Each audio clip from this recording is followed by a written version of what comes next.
Hey guys, tonight we're diving into some of the most dangerous cursed artifacts of the medieval world. So before you get comfortable, take a moment to like the video and subscribe, but only if you genuinely enjoy what I do here. And let me know in the comments where you're tuning in from and what time it is for you. It's always fascinating to see how many history lovers and people avoiding sleep for questionable reasons gather here from around the world. Now, dim the lights, maybe turn on a fan for that soft background hum, and let's ease into tonight's journey together. If there was one object capable of making medieval rulers completely abandon common sense, it was a crown. Not just any crown, of course. This was the Iron Crown of Lombardy, one of the most famous and feared royal artifacts in medieval Europe. Unlike ordinary crowns covered in enough gold to bankrupt a small kingdom, this one carried a far more valuable asset, a legendary origin story. According to tradition, the thin iron band hidden inside the crown had been forged from one of the nails used during the crucifixion of Christ. Whether that story was true is difficult to prove. Whether people believed it is much easier to answer. Absolutely. And once medieval people believed something, they committed to it with impressive determination.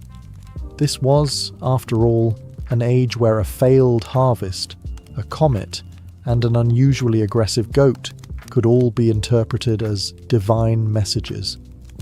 The crown quickly became one of the most sacred symbols of authority in Europe. Kings wanted it. Emperors wanted it. Ambitious nobles wanted it. Popes wanted influence over whoever possessed it. In short, everyone wanted the crown except the people who had to guard it.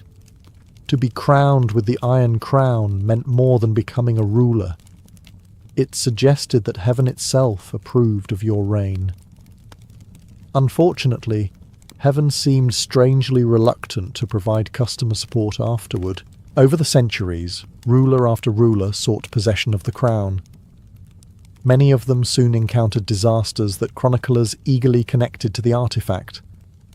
Some died unexpectedly, some faced rebellions, some lost wars. Others discovered that governing medieval Europe was like attempting to herd angry cats, while your neighbours repeatedly set your barn on fire. Naturally, the crown began attracting rumours. Whispers spread that it carried a curse. The pattern appeared difficult to ignore.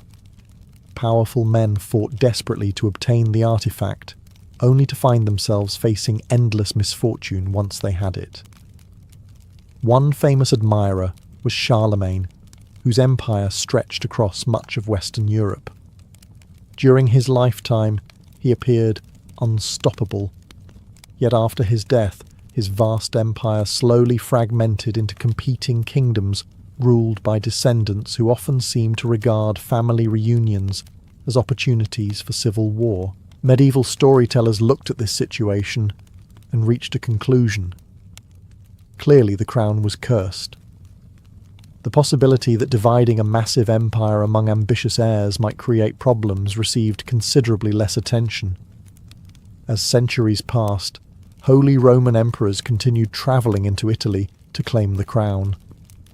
Many arrived expecting glory. Instead, they found Italian politics. This was unfortunate. Italian cities rebelled, noble families plotted, allies changed sides. Assassinations occurred with alarming frequency. Trust was often treated as a temporary condition rather than a permanent virtue. For many rulers, obtaining the crown turned out to be the easiest part of the entire process. Keeping the throne was where the suffering began, and this is what made the Iron Crown such a perfect cursed artifact. Whenever a king won a victory, everyone praised his wisdom. Whenever he suffered a humiliating defeat, lost half his territory, and accidentally started 3 new wars, people glanced suspiciously at the crown. The artifact enjoyed perhaps the greatest arrangement in medieval history. It received all the credit for success and none of the responsibility for failure. By the late Middle Ages, the Iron Crown had become far more than a royal treasure. It was a symbol of ambition itself, an object that promised legitimacy, glory, and divine favour. Yet nearly everyone who pursued those rewards discovered the same uncomfortable truth. The crown did not create power. It simply attracted people who wanted too much of it. And if there was a curse hidden within the Iron Crown of Lombardy, it may not have been supernatural at all.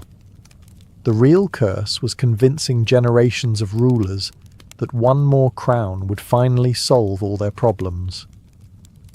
History suggests it mostly gave them new ones. If medieval Europe had one universal rule, it was this.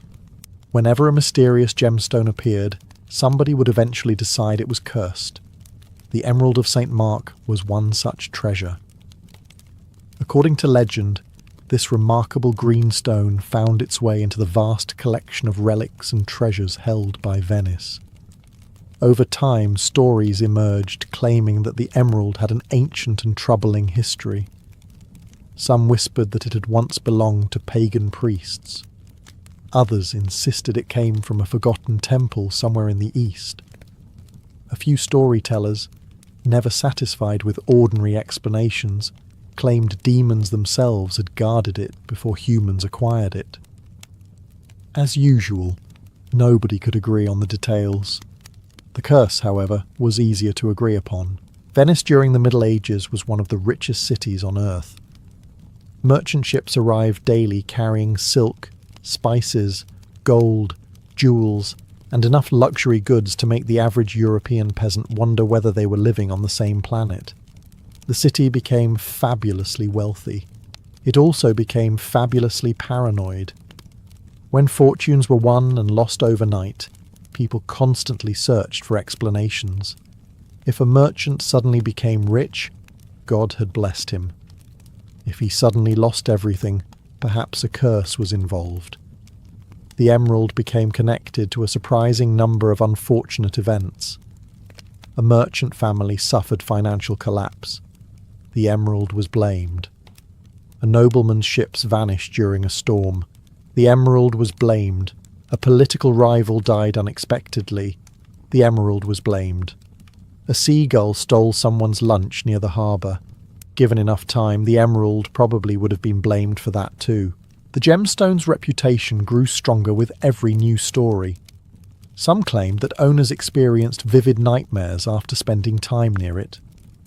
Others reported feelings of dread, anxiety, or unexplained illness. Of course, many wealthy Venetians were already surrounded by enemies, political intrigue, and business competitors who would happily ruin them for a modest profit. Such circumstances can occasionally produce anxiety without supernatural assistance.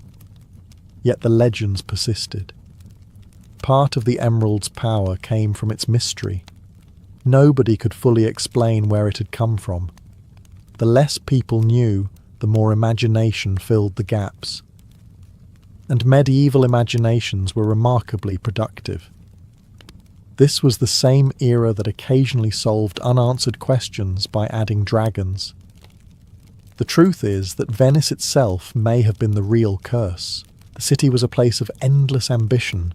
Merchants gambled fortunes. Politicians plotted constantly. Rivals watched one another with suspicion. Wealth brought influence, but influence attracted enemies.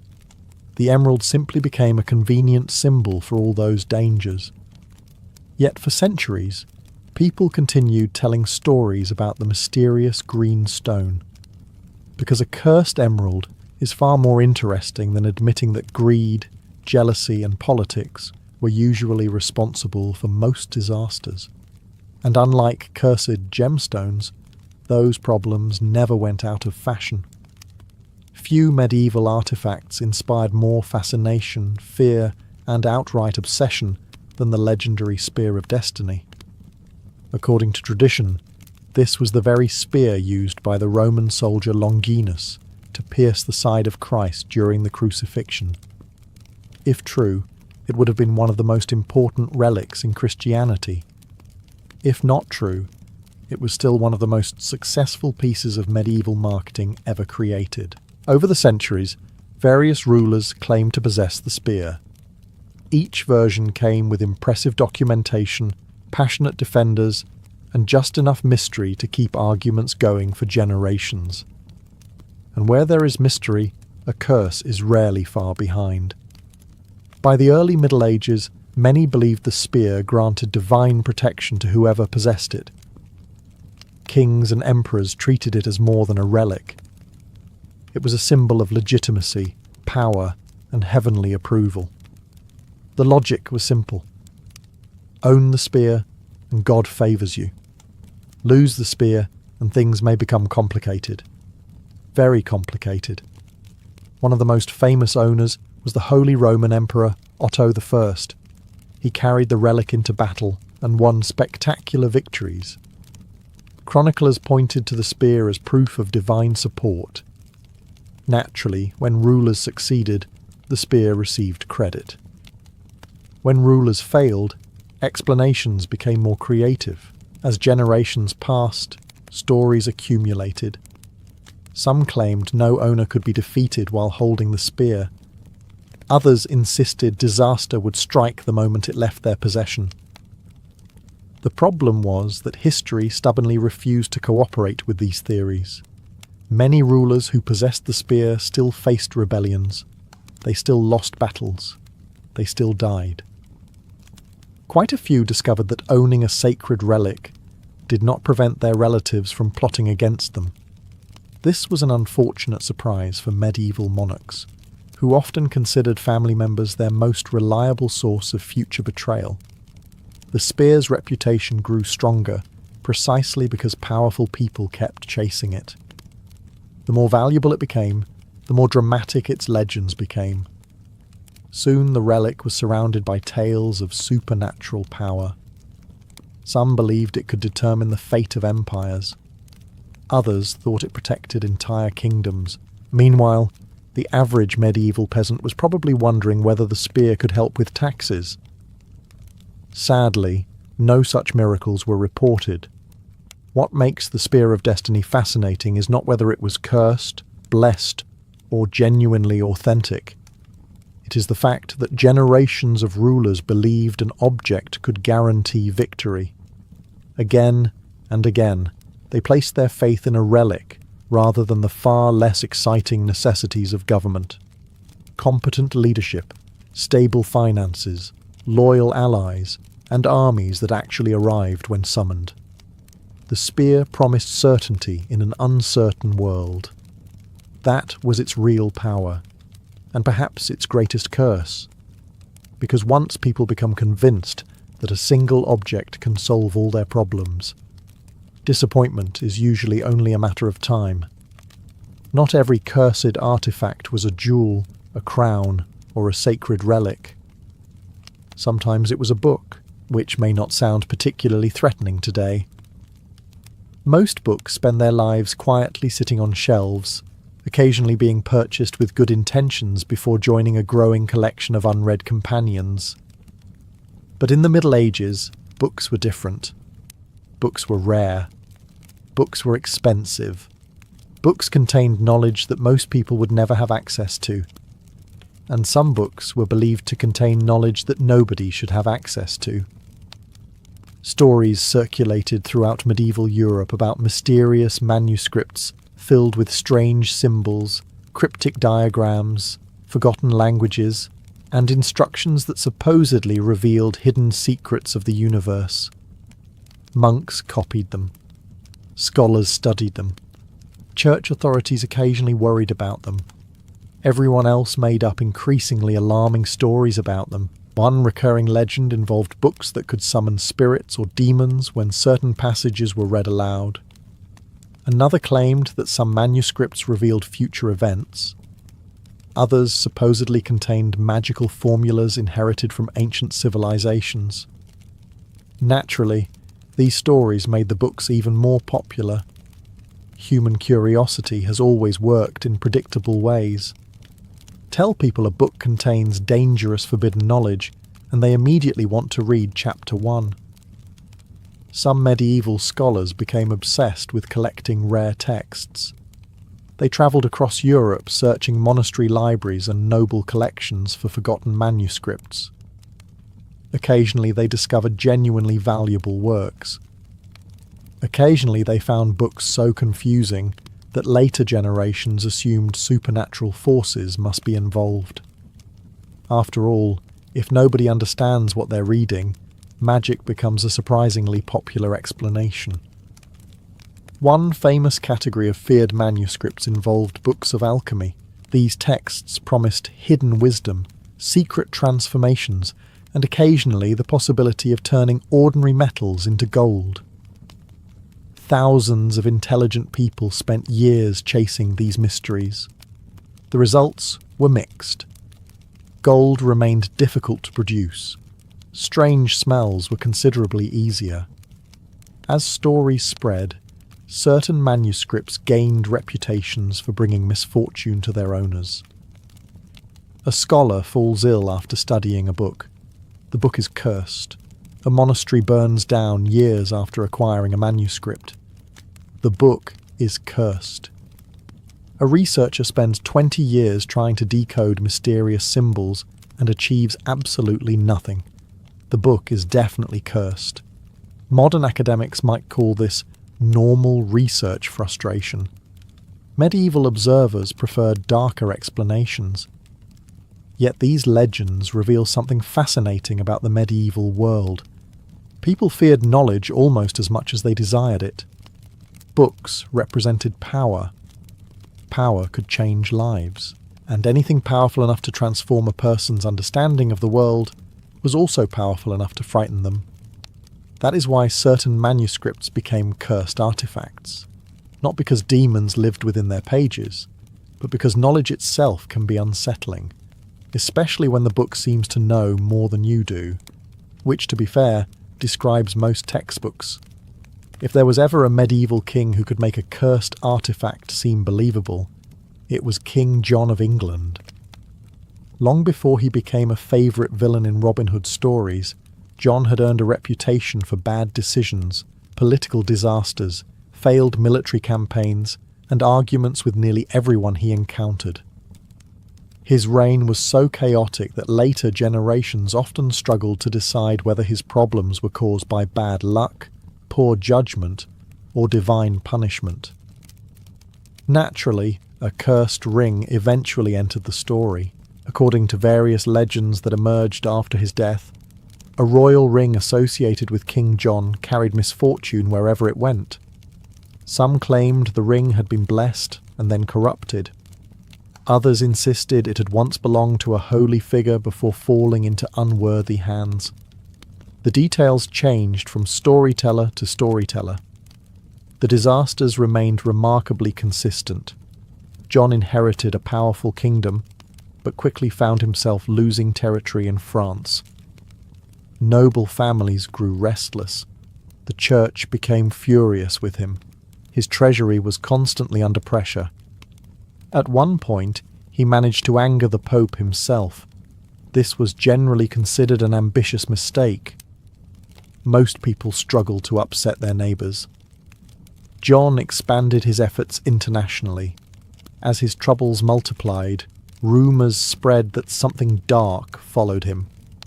The ring became an easy target. After all, blaming a cursed object is much simpler than explaining years of complicated political failures. The ring's sinister reputation only grew after John's death in 1216. Stories began connecting every setback to the artifact. A noble family inherited the ring and suffered financial losses. The ring was cursed. A landowner became involved in a bitter dispute. The ring was cursed. Someone misplaced important documents and spent 3 days searching for them. Given enough medieval chroniclers, the ring probably would have been blamed. What made the legend especially appealing was that it fit neatly into medieval ideas about morality. People wanted to believe that power obtained through greed or dishonour carried consequences. The ring became a symbol of that belief. Unlike magical swords or sacred relics, it represented something far more ordinary. temptation, a small object promising prestige and authority, the kind of treasure that could inspire jealousy, suspicion, and endless conflict. In reality, King John's troubles probably had less to do with curses and more to do with politics. Unfortunately for him, politics can sometimes look remarkably similar to a curse. Both tend to start with confidence and end with regret. By the late Middle Ages, the story of the ring had become part warning, part entertainment, and part moral lesson. And if the ring truly possessed supernatural power, it was remarkably selective. It never caused problems on its own. It merely seemed to find people already capable of creating plenty of problems without any assistance at all. Few medieval organizations attracted more legends than the Knights Templar. They began as a military order dedicated to protecting Christian pilgrims in the Holy Land. They ended as one of the richest, most powerful, and most mysterious institutions in medieval Europe. And whenever a wealthy organization suddenly collapses, people start asking questions. Lots of questions. More importantly, they start inventing answers. By the early 14th century, the Templars possessed castles, treasure, land, ships, and influence stretching across Europe. Kings borrowed money from them. Nobles respected them. Ordinary people viewed them with a mixture of admiration and suspicion. The order had become so successful that it eventually encountered one of history's most dangerous cursed artifacts, a heavily indebted king. King Philip IV of France owed enormous sums to the Templars. Conveniently, he also happened to control an army. In 1307, he ordered the arrest of Templars throughout France. Members of the order were accused of heresy, blasphemy, and a variety of shocking crimes. Many historians believe the accusations were largely political. Medieval politics occasionally displayed all the subtlety of a siege engine crashing through a wall. As the Templars were imprisoned and their order dismantled, a new mystery emerged. Where had their treasures gone? Some wealth was confiscated, some property was seized, but rumours quickly spread that the most valuable relics had disappeared before the arrests began. That was when the curse stories started. According to legend, the Templars had possessed sacred relics, mysterious artifacts, ancient treasures, and secret objects so powerful they could alter the fate of kingdoms. Anyone who searched for them was said to suffer misfortune. Treasure hunters vanished. Nobles lost fortunes. Explorers met untimely deaths. Failed expeditions became evidence of supernatural protection. Successful expeditions mysteriously failed to find anything, which, admittedly, is one of the safest ways for a curse to maintain its reputation. The most famous story involved the final Grand Master of the Order, Jacques de Molay. Before his execution, legend claims he cursed King Philip and Pope Clement V, summoning divine judgment upon them. Remarkably, both men died within a year. To medieval observers, this seemed highly suspicious. To modern observers, it sounds like the 14th century simply continued being the 14th century.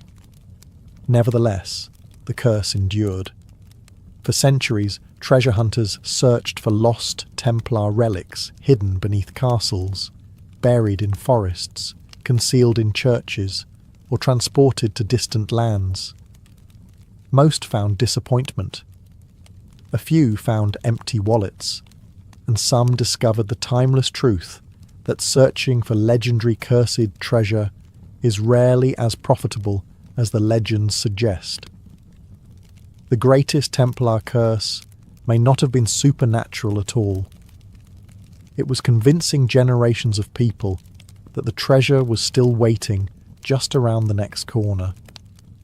Among the countless relics displayed in medieval churches, monasteries and cathedrals, few inspired as much unease as the mysterious object known in later legends as the Black Reliquary of Prague. reliquaries were normally objects of comfort. They contained the bones of saints, fragments of holy garments, or other sacred items believed to connect the faithful to heaven. Pilgrims travelled enormous distances just to glimpse them. The Black Reliquary was different. People visited it out of devotion. They left with questions. According to various medieval stories, the reliquary appeared unusually dark, decorated with blackened metal and strange carvings that seemed older than the object itself. Some claimed it contained the remains of a forgotten saint. Others believed its contents had been misidentified centuries earlier. A few whispered that nobody truly knew what rested inside. And as every medieval storyteller understood, uncertainty is the fertile soil in which curses thrive. The relic was reportedly housed in Prague during a period when the city was becoming one of Central Europe's most important centres of religion, learning, and royal power. Pilgrims arrived from distant lands. Clergy debated theology, merchants exchanged goods, and rumours spread faster than all three combined. Visitors began reporting strange experiences. Some described vivid nightmares after seeing the reliquary. Others claimed they felt overwhelming dread while standing near it. A few insisted they heard whispers during prayer. Now, it is worth noting that medieval churches were often dimly lit buildings filled with flickering candles, shadowy corners, painted images of martyrdom, and sermons frequently describing the torments of hell. The average visitor was not exactly entering a relaxing spa environment. Nevertheless, stories multiplied. One tale described a nobleman who mocked the relic and later suffered a string of financial disasters. Another involved a thief who allegedly attempted to steal decorations from the reliquary before dying unexpectedly months later. To medieval audiences, these events seemed obvious. The curse had struck again. To modern audiences, the connection may appear slightly less convincing. After all, wealthy nobles frequently lost money, and medieval thieves generally enjoyed life expectancies that could be measured with impressive efficiency.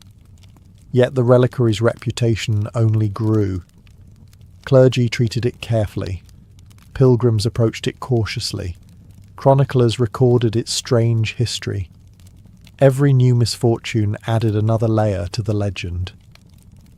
What made the Black Reliquary so frightening was not the object itself. It was the possibility that something sacred might also be dangerous. People expected cursed swords and cursed jewels. A cursed religious relic felt far more unsettling. Because if even holy objects could become sources of fear, then certainty became much harder to find. And in the medieval world, uncertainty was often the most frightening curse of all. At least until someone discovered another suspicious artifact and started the entire process again. If cursed artifacts had a favourite hobby, it would probably be attaching themselves to extremely wealthy people. The Jewel of the Burgundian Dukes was no exception. During the late Middle Ages, the Duchy of Burgundy became one of the richest and most powerful states in Europe. Its rulers possessed magnificent palaces, enormous wealth, and enough political influence to make kings nervous. This was an impressive achievement. Making kings nervous was generally considered one of the more dangerous hobbies available at the time. Among Burgundy's treasures was a magnificent gemstone surrounded by increasingly dark rumours. Chroniclers described it as dazzling, rare, and immensely valuable. The exact identity of the jewel became blurred over the centuries, but its reputation remained remarkably consistent. People believed it was cursed, and history seemed eager to help the legend. Some cursed artifacts frightened people because of their mysterious origins. Others frightened people because they looked exactly as unsettling as they sounded. The bone cross of the Crusades belonged firmly in the second category. According to medieval legends, This unusual relic was constructed using fragments of human bone, carefully incorporated into the shape of a Christian cross. Stories differed on whose remains had been used. Some claimed the bones belonged to martyrs. Others insisted they came from holy warriors who had died in the Holy Land. A few darker rumours suggested nobody actually knew, and that uncertainty made the relic even more disturbing. The cross reportedly appeared during the era of the Crusades, when Europe was flooded with relics returning from the East. Knights, pilgrims, and clergy brought home countless sacred objects, each carrying incredible stories. Some were genuine, some were questionable, and some would have required enough pieces of the true cross to construct an entire forest. Authenticity was occasionally treated as a flexible concept. The bone cross quickly gained a reputation unlike any ordinary relic. Soldiers carried it into battle seeking divine protection. Commanders displayed it before armies. Pilgrims prayed before it. Yet wherever the artifact appeared, stories of disaster seemed to follow. One crusading force suffered devastating losses shortly after carrying the cross into battle. The relic was blamed. A noble patron died unexpectedly after financing a chapel to house it. The relic was blamed. A monastery experienced famine and financial hardship after receiving the cross. Again, the relic was blamed. The artifact was becoming extraordinarily efficient. Soon, people whispered that the cross brought misfortune because it had been assembled improperly. Others believed it carried the restless spirits of those whose remains formed its structure. Some even claimed that strange sounds could be heard near it at night. Of course, medieval monasteries were often old stone buildings filled with creaking wood, wind tunnels, and exhausted monks sleeping in large communal rooms. Under such conditions, mysterious noises were practically included in the architecture. Nevertheless, the stories persisted. What made the bone cross particularly fascinating was the contradiction at its heart. It was a holy object, yet people feared it. It was meant to inspire faith, yet it inspired anxiety. The relic seemed to blur the line between blessing and curse. And perhaps that is why the legend endured. Because medieval people understood something modern people often forget. Objects can carry powerful meanings, not because of magic, but because of what people believe about them. The bone cross became dangerous because generations of people convinced themselves it was dangerous. And once enough people believe a relic is cursed, every tragedy starts looking like evidence. Especially during the Crusades, where tragedy was unfortunately never in short supply. Church bells were supposed to be reassuring. They marked the hours of the day. They called the faithful to prayer. They announced weddings, festivals, and holy days. Their sound carried across villages and fields, reminding people that order still existed in a world that often seemed determined to prove otherwise. The Devil's Bell had a somewhat different reputation. According to medieval legend, this particular bell hung in a church somewhere in Central Europe and quickly became associated with a string of disasters that nobody could adequately explain. At first, the incident seemed harmless enough. A bell ringer fell from the tower. Then another suffered a strange accident. A storm damaged part of the church shortly after the bell was installed. The villagers became nervous. The bell became famous, as is often the case with cursed objects. These two developments occurred simultaneously. Soon stories began circulating about the bell's unusual origins. Some claimed it had been cast using metal stolen from a pagan shrine. Others insisted that a mysterious stranger had contributed materials during its creation before disappearing forever. In medieval storytelling, mysterious strangers almost never brought good news. If someone arrived wearing black robes and speaking cryptically, the safest option was usually to move to another village. The bell's reputation grew with every passing year. Whenever it rang before a storm, people remembered. Whenever it rang and nothing happened, people forgot. This is one of the great advantages enjoyed by cursed artifacts. They are rarely required to explain their mistakes. One of the most popular legends claimed that the bell occasionally rang on its own. No one touched the ropes, no wind moved the clapper, yet the bell sounded across the countryside.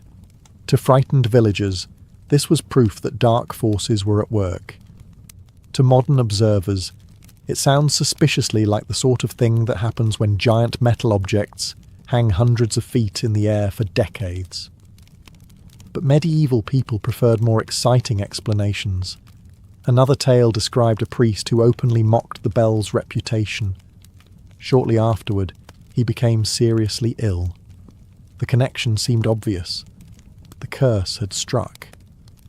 The possibility that medieval illnesses occasionally occurred without supernatural involvement received remarkably little attention. Over time, the Devil's Bell became less famous for what it actually did, and more famous for what people imagined it could do. That is often how curses work. Fear grows larger than the object itself. A simple church bell became a symbol of danger, mystery, and divine warning. And yet, perhaps the most frightening thing about the Devil's Bell was not the possibility that demons rang it. It was the possibility that ordinary people, hearing a bell in the night, could convince themselves that they were hearing something far worse. Because once fear takes hold, the human imagination can be louder than any bell ever cast. Among all the cursed artifacts of the medieval world, few were as unsettling as a mirror. After all, a sword can wound you, a jewel can be stolen, a crown can start a war. But a mirror knows things. At least, that was the fear. The legendary mirror of Melisande was supposedly associated with Queen Melisande of Jerusalem, one of the most powerful women of the Crusader states. Whether the artifact truly belonged to her remains uncertain, but that did little to stop centuries of rumours from attaching themselves to the object. According to legend, the mirror was beautifully crafted, framed in silver, and decorated with intricate designs from both Europe and the East. It was said to be mesmerizing. It was also said to be cursed. The first stories claimed that the mirror revealed betrayal. Not immediately, of course. That would have been useful. Instead, people supposedly glimpsed strange reflections, fleeting shadows, or faces appearing where they should not have been. Some owners claimed they saw enemies standing behind them. Others reported seeing loved ones who had already died. Several claimed they saw their own future. This rarely improved their mood. As the stories spread, nobles became fascinated by the artifact. And like many cursed objects, the mirror's appeal seemed directly proportional to the danger surrounding it.